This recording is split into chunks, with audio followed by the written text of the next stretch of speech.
the choice to tell the world what I did. So maybe there's a chance that she will see what she really means to me. When most of us think of the Olympics, we picture triumphant anthems, glittering podiums, and impossible feats of human strength. Entire stock of 10,000 free condoms at the Olympic Village, gone. Completely. But lately, the world's biggest sporting stage has started to look more like a season of late-night reality TV than a celebration of athletic pinnacles. We're not just talking about jaw-dropping finishes. We're talking about cheating scandals that shook entire federations, ice dancers arguing their way into history books, and a medal so fractured it became a symbol of a games in chaos. The Olympic stage may be about who stands tallest, but lately, it's also become about who survives the dramas that have had the world crafting memes and digging into the juiciest gossip. Love, guilt, and the mic. Inside the relationship cheating scandal. The Olympics are built on precision, where everything from a rifle shot that lands a millimeter wide to a ski edge that cuts a fraction too deep is graded with mechanical accuracy and scrutiny. With said history and reputation to uphold, the 2026 Winter Olympics are turning out to be one of the most talked about ones so far, all due to moments that had nothing to do with aim, timing, or snow conditions. It happened in front of cameras, in the afterglow of a medal ceremony, when Norwegian biathlete Sturla Holm Lægreid shifted the narrative from sport to confession. He had just secured bronze in the men's 20-kilometer biathlon. The race itself was fiercely contested, and Norway once again demonstrated why it remains a powerhouse in winter sports. No one thought that during a post-race interview, instead of keeping the spotlight on the competition, he would acknowledge that he had been unfaithful to his girlfriend. The admission, delivered publicly during the Games, was unexpected and immediately caused an uproar. Within hours, the confession was circulating internationally, reshaping the conversation around Norway's podium performance. The moment was striking not because infidelity is unheard of in elite sport, but because of the setting. The Olympics are meticulously stage-managed environments. Interviews are meant to amplify triumph, gratitude, and national pride. Personal matters are usually kept separate. His decision to address his relationship publicly during the Games broke that unwritten rule. It transformed what would have been a standard medal storyline into a broader debate about boundaries, responsibility, and timing. In his remarks, Sturla did not deflect or obscure. He admitted wrongdoing and apologized not only to his partner, but later to his teammate Johan Olav Botten, who had taken gold in the same event. The reason for that second apology became part of the controversy. Norwegian media and fellow athletes questioned whether the emotional confession overshadowed Johan's achievement.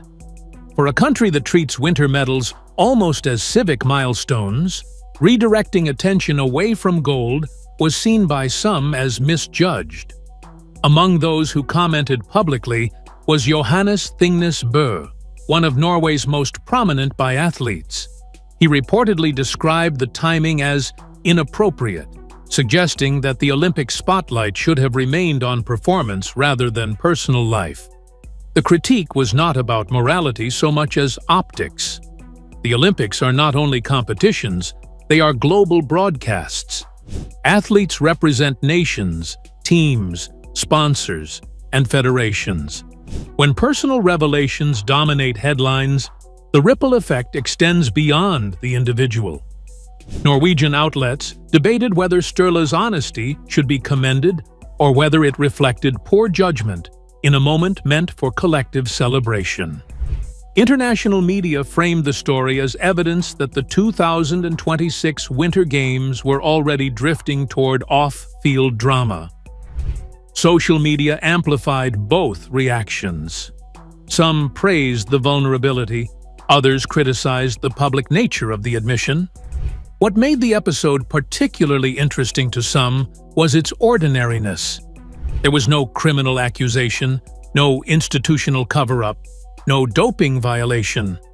It was simply a relationship issue unfolding on one of the world's largest stages, and yet, in the compressed intensity of the Olympic environment, it became headline material.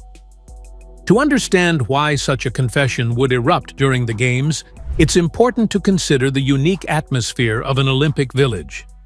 Thousands of athletes, most in their 20s or early 30s, live in close quarters for weeks. They are removed from daily routines, separated from partners and families, and placed under extraordinary scrutiny. Every movement is documented. Every emotional fluctuation risks becoming a clip. This environment magnifies both achievement and vulnerability. The emotional high of a medal can dissolve boundaries that might otherwise hold.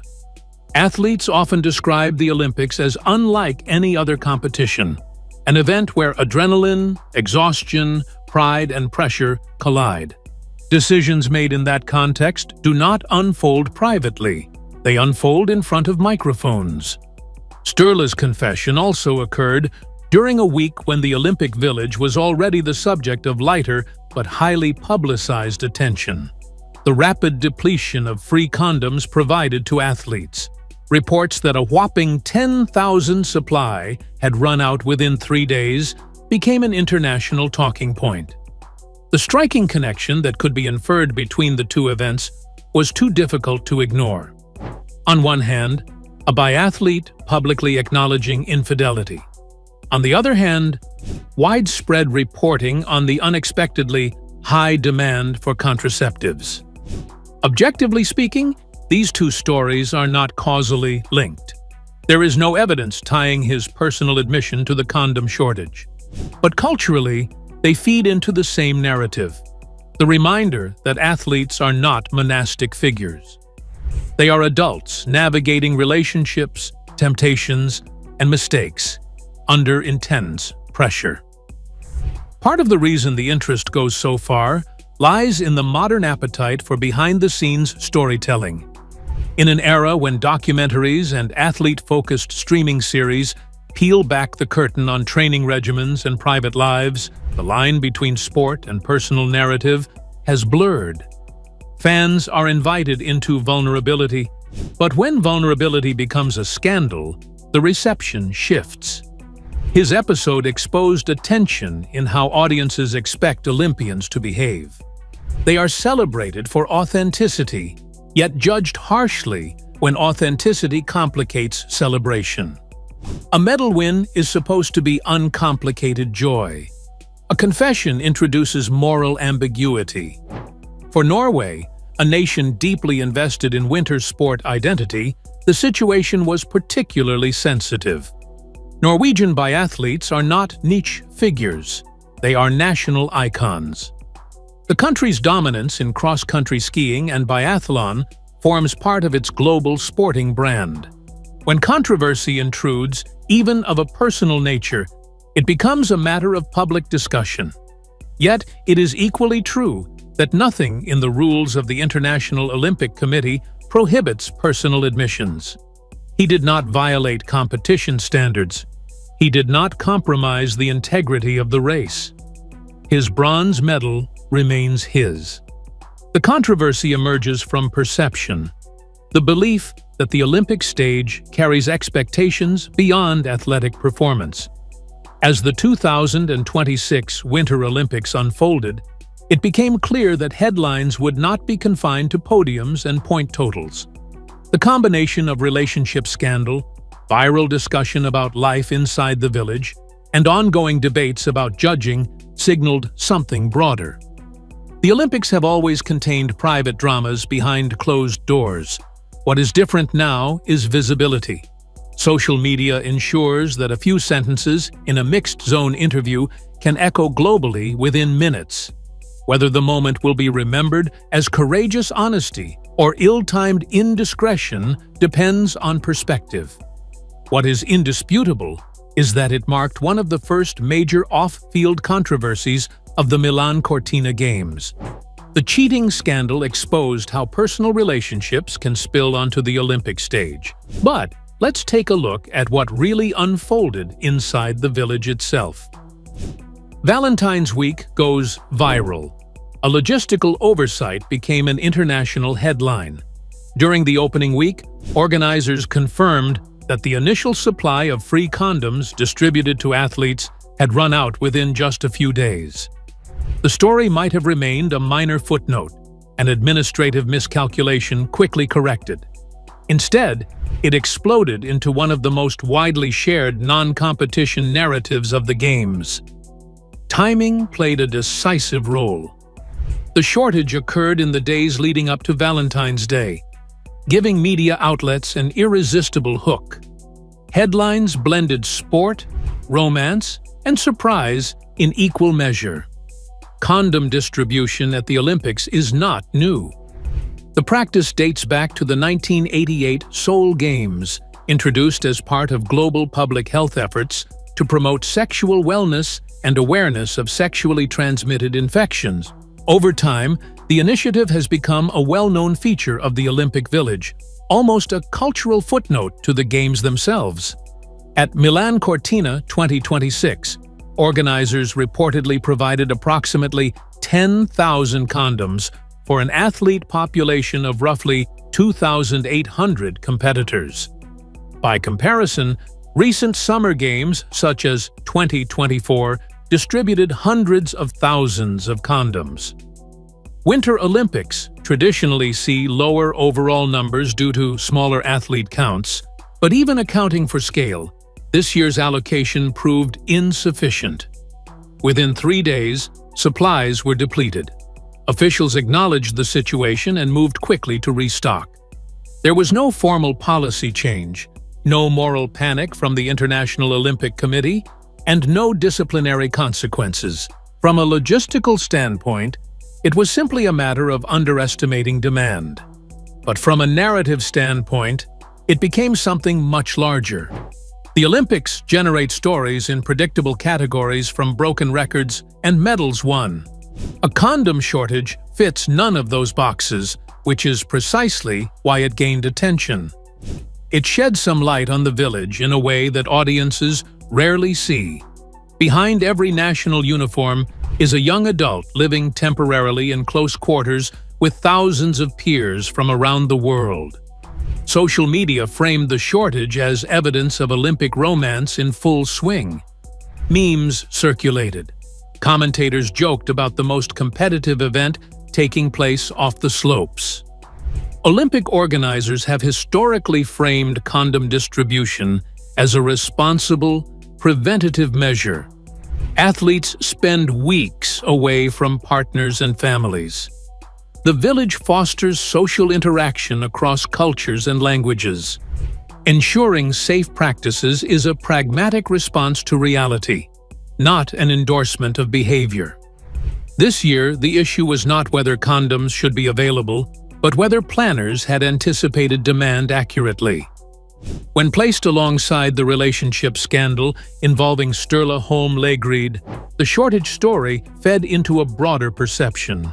The Games were revealing the personal side of athletes more visibly than usual. Again, it is important to emphasize that there is no evidence linking his admission to the village supply issue. The two stories are separate, but culturally, they intersected in the public imagination. The confession highlighted vulnerability and relationship strain under Olympic pressure.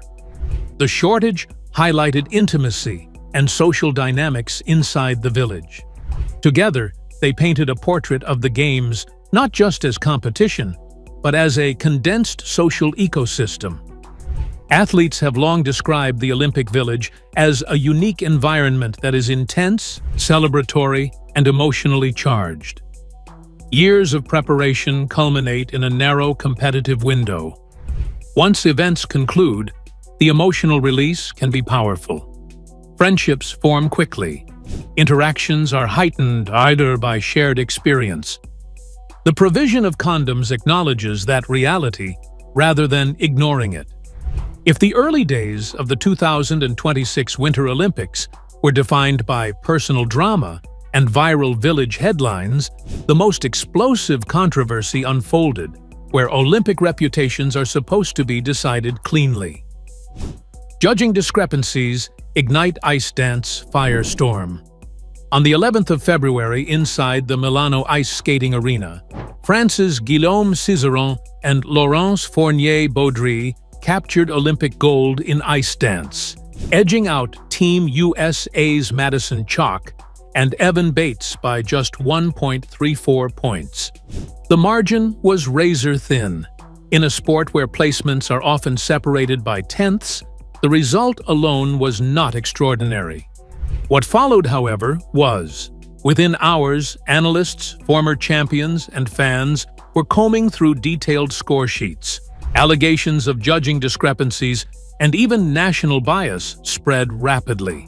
By the next morning, online petitions were calling for formal investigations by both the International Olympic Committee and the International Skating Union.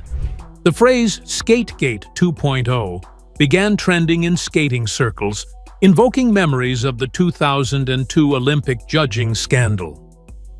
Cizeron and Fournier-Baudry entered the free dance in first place after a commanding rhythm dance that included a widely praised routine set to Madonna's Vogue. Their score of 90.18 in the rhythm dance placed them at the top of the standings heading into the final segment. Their partnership itself had been the subject of discussion all season. The pair only joined forces during the 2025 5-26 seasons, an unusually short runway for Olympic-level ice dance success. Traditionally, elite teams skate together for years, sometimes over a decade, before reaching the Games. Chemistry, trust, and technical synchronicity are typically built gradually. Yet the French duo surged quickly to the top tier. In the free dance, however, critics noted visible imperfections, particularly in their twizzle sequences, one of ice dance's most scrutinized elements. Twizzles require pre-synchronization while rotating on one foot across the ice. Even slight instability can affect the grades of execution. Despite these observed issues, the French pair maintained enough of a scoring cushion to secure gold. That alone might have passed without widespread backlash. The controversy intensified when individual judge breakdowns became public. The 9-judge panel included representatives from multiple nations. When analysts compared individual marks against panel averages, discrepancies stood out. The French judges' free dance scoring drew immediate attention. That judge awarded Chock and Bates a 129.74, the lowest free dance score the American pair received from any judge, and more than 5 points below the average awarded by the remaining panel members. At the same time, the same judge gave Cizeron and Fournier-Baudry a 137.45, which was nearly 3 points above the panel's average for the French team. By contrast, the Finnish judges' lower marks for the Americans appeared more consistent with that judge's overall stricter scoring pattern across competitors. The Finnish judge also scored the French pair comparatively lower, placing them behind the Americans in that judge's ranking. Attention then shifted to the Italian judge. Italy's team of Marco Fabbri and Charlène Guignard finished 4th overall after a free dance that included a notable error. 8 of the 9 judges placed them outside the medals.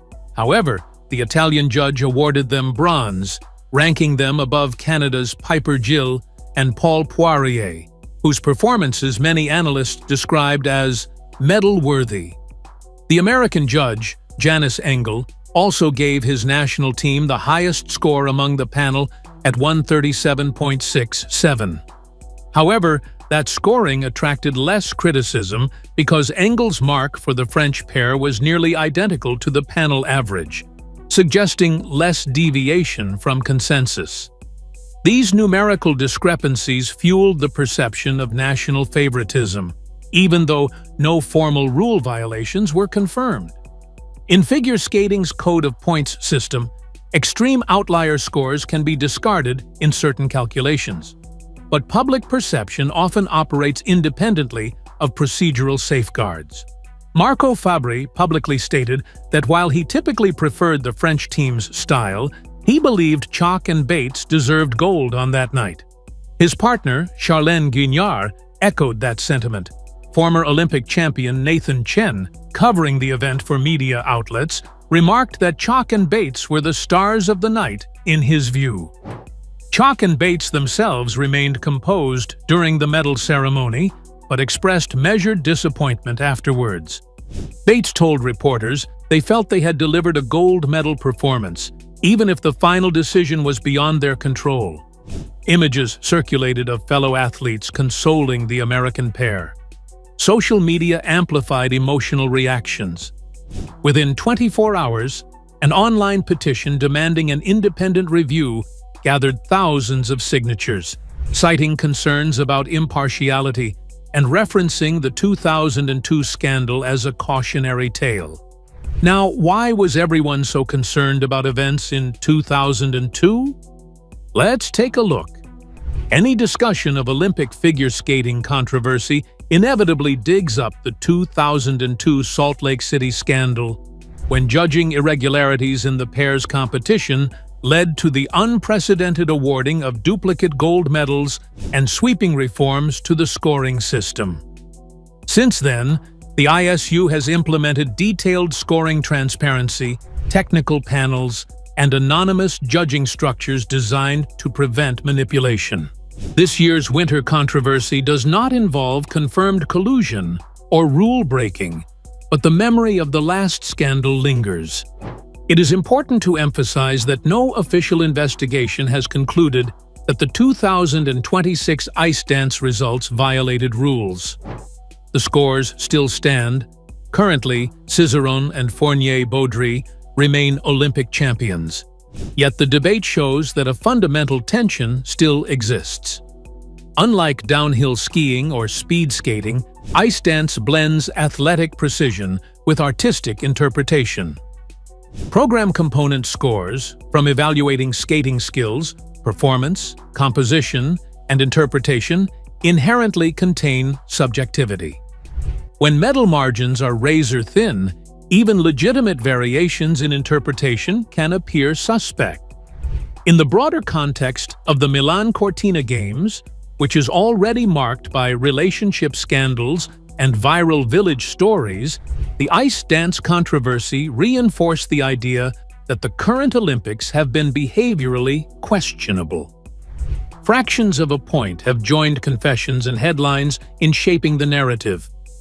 Whether remembered as a judging controversy or simply a fiercely contested competition, the ice dance event ensured that these games would not glide quietly into history. A medal traditionally represents clarity and certainty.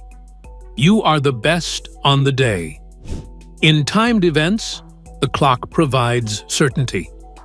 In distance events, the tape confirms it. In judged disciplines, certainty is negotiated. None of these events involved criminal investigation, disqualification, or structural collapse. Yet, each contributed to a sense that these games are unfolding under heightened scrutiny. The modern Olympics operate in a media climate that magnifies imperfection. A personal confession becomes a global relationship debate. A supply miscalculation becomes an international headline. A one-point judging variance becomes a referendum on institutional integrity. What are your thoughts on the existence of the texts? Tell us in the comments below. Thanks for watching. Please leave a like and subscribe to the channel for more videos like this.